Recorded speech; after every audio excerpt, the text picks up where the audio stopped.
All right, we're in week 4, and we're talking about, of course, learning how to build a life that would reach others. We're using the BLESS model, the BLESS practices, to begin to build that life systematically, kind of stone upon stone. We've talked about beginning with prayer and how important prayer is. We've talked about listening and how important it is that others would know that we're interested in their lives and we'd listen to them. We tend to talk too much. The goal really is to listen. This third one is eat together. I actually love this one because I love to eat, and I get excited when it comes time to meal time and what are we going to eat tonight or where are we going to go eat. I love dreaming about great meals because great meals are wonderful things. There's something about sharing a meal with other people. Notice this is not just eat, but eat together. That when we share a meal with other people, that the barriers come down in conversation. People just get a little bit more real when you have broken bread together. The reason eat together is one of the practices is because we're following the model that Jesus gives us, and you'll see if you look at the life of Jesus that he's always sharing meals with people. He's always around the dinner table with others and having conversations with them, just real conversations with them. Of course, his first miracle happened at the banquet at the wedding. He fed 5,000 on the hillside. Did that more than once, where he multiplied the bread. He instituted the Lord's Supper, right? That meal that he had right before he went to the cross. The night before, he sat down and broke bread with his disciples and shared with them what was about to happen. And then there was that incredible meal that happened on the beach after Jesus resurrected, and he ate fish sticks with them there around the campfire and demonstrated to them that he truly was alive and that the body that he had was a renewed body, and he could actually eat. There's so many different meals that we could look at in the life of Jesus that give us this model for us to follow, one of which is in Matthew chapter 9. I'll just mention it. It's when he calls Matthew, the tax collector, to be his disciple. And he walks up to Matthew. Matthew's doing his thing in the marketplace. He says, "Follow me." Matthew gets up and leaves his business, his tax collecting, follows Jesus.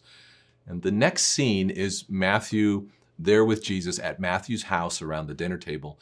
And it says it's not just Matthew and Jesus, it's actually also Matthew's tax collector friends, and it says many sinners. And there around that table, something powerful happened.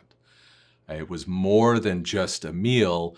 There was ministry that was going on. And this is a ministry that we're invited to as well, and which is why we're talking about it today. This idea of eating together, of sharing a meal together, is one of the critical practices in BLESS, one of the critical practices of being a person that would live a life that would continually reach others. I just want to take a moment and address some of the excuses. I've called this section excuses that we often come up with when it comes to this idea of beginning to orient our life around eating together, eating with those that are on our list, on our Francis list.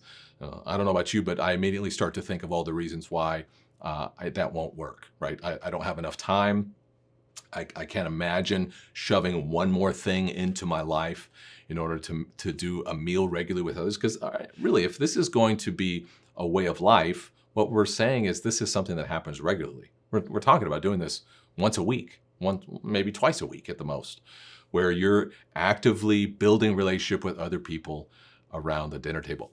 So let's just look at the excuses that we would tend to come up with that immediately would tend to discount us from adjusting our life in that way. The first excuse is this. If you want to follow along your notes, you can. It's simply that we tend to say, my house wouldn't work for that. My house doesn't work for that. It's not set up for meals with others, or it's a disaster, it's a mess. You've never been to my house, you never want to come to my house. Or I don't know how to cook at my house, right? I don't know how to prepare a meal, or whatever I would prepare you wouldn't want to eat. We immediately come to think of all the reasons why my particular house and situation won't work for this idea of eating together. And I just want to address that very clearly by saying, hey, listen, it doesn't even have to be at your house. Like when we're talking about eating a meal together, this can happen anywhere. Now, if it can happen at your house, fantastic. Right? If you can cook a meal, awesome. But don't let that be a barrier where you're imagining, oh my gosh, I've got to prepare this amazing meal and have this amazing location. No, no, no. Just figure out a location. You're going to eat anyway. Invite them out to a restaurant.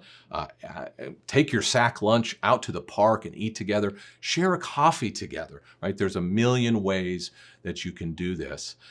Beginning to see your life as a way to reach out to others through just sharing meals together is a powerful thing. And so don't put that barrier up. The second excuse is this, that I wouldn't know what to say when I do have them at the dinner table or over coffee, right? I mean, I'm going to run out of things to say. We immediately imagine that moment when we're going to run out of conversation and I don't know what else to say, and we're staring into each other's eyes awkwardly, and just like, well, I'm just imagining, wow, I don't want to be here in this moment. And I think that most people tend to kind of get a little nervous with the idea of inviting someone that you're building a relationship with, you don't really know them, to a meal, and then you're just going to get stuck and you're not going to know what to do next. And so I've given you some conversation starters. The main idea is this, is that you're not trying to convince them or impress them with your knowledge. Sometimes we think like they're going to ask me a bunch of questions, or I'm going to have to make this gospel presentation to them. I just want to encourage you that the goal in when you're eating together with someone else is to get to know them. The goal is to be interested in them and to ask them about their life, and when you're interested in someone, you begin to just inquire. Hey, tell me about your background. Where are you from? Tell me about when you grew up. What are some of the difficult things that you've gone through in life? What are some of the things that you've learned, or what are some of the dreams that you have about the future? Where do you want to go? What do you study? I mean, as we begin to be interested in them, you'll discover conversation just flows. And so that's why these conversation starters that I've given you, they're just open-ended ways for you to build the conversation. Put them in your phone, write them on your hand if you need to. Prepare, because there are those moments sometimes when you're like, well, wow, man, there was that question that was so good. Then you can look at it and throw it out, and then you're back at the races again. The third excuse that we often have is I don't have time. This is a great one, and it's really easy to deal with. It's great because none of us feel like we have time, right? I mean, nobody has time to add one more thing to their schedule. But the truth is we all, in fact, eat, and we tend to eat regularly. Most of us eat 3 meals a day. That's 21 meals a week. And if you throw a coffee in there every other day, even, there's several more opportunities.